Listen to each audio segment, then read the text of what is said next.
हम कुछ वैदिक संस्कृति के बारे में पढ़ेंगे क्वेश्चन, जिसमें से सबसे पहले आता है जो नदियां हैं उनके प्राचीन क्या नाम थे।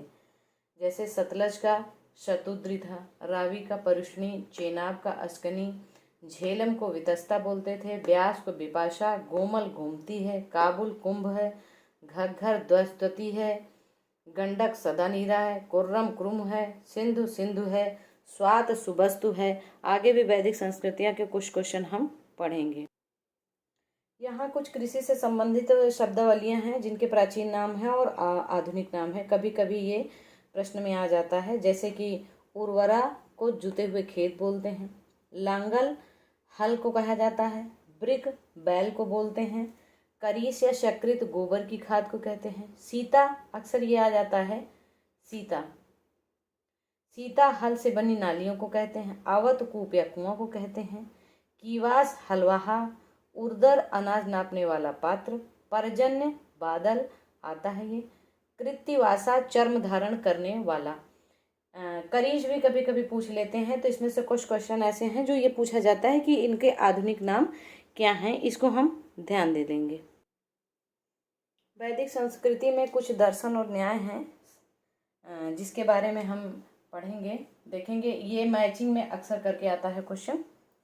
जैसे चारवाक का चारवाक दर्शन है, सांख्य कपिल, योग पतंजलि, जिसे योग सूत्र भी कभी कभी योग न लिखकर पतंजलि योग सूत्र डाल दिए तो आपको उसमें कंफ्यूजन ना हो।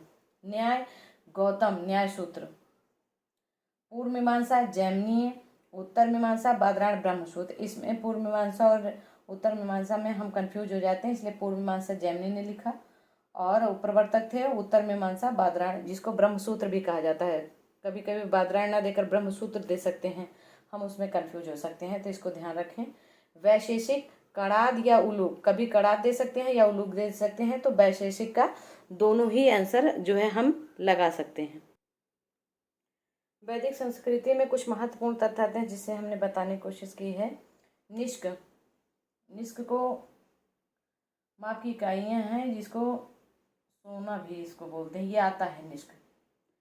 कभी माप की इकाइयाँ आंसर में आ जाएगा, कभी सोना, तो दोनों पे हम टिक लगा सकते हैं। निष्क, शतमान, पाद और कृषण माप की इकाइयाँ कही जाती थी वैदिक संस्कृति में। पूषण शूद्रों के देवता को कहते थे। याज्ञवल्क्य के गार्गी संवाद हमें बृहदारण्योपनिषद में मिलता है।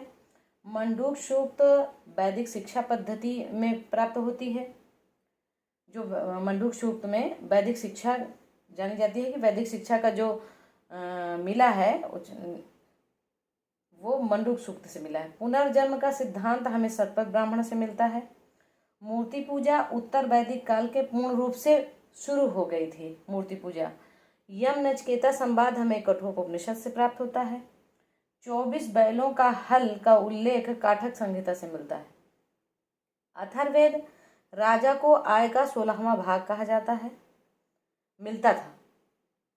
अथर्ववेद में ये उल्लेख मिलता है कि राजा को आय का, जो कृषि से आय होती थी, उसका 16वां भाग प्राप्त होता था। और 10 राज युद्ध में भरत वंश के सुदास से और 10 राजाओं के बीच युद्ध हुआ था, जिसे 10 राज युद्ध कहते हैं। वैदिक संस्कृत में मैंने बहुत सारे महत्वपूर्ण तथ्य लिखा दिए हैं, मुझे लगता है इतने में ही पर्याप्त काम चल जाएगा।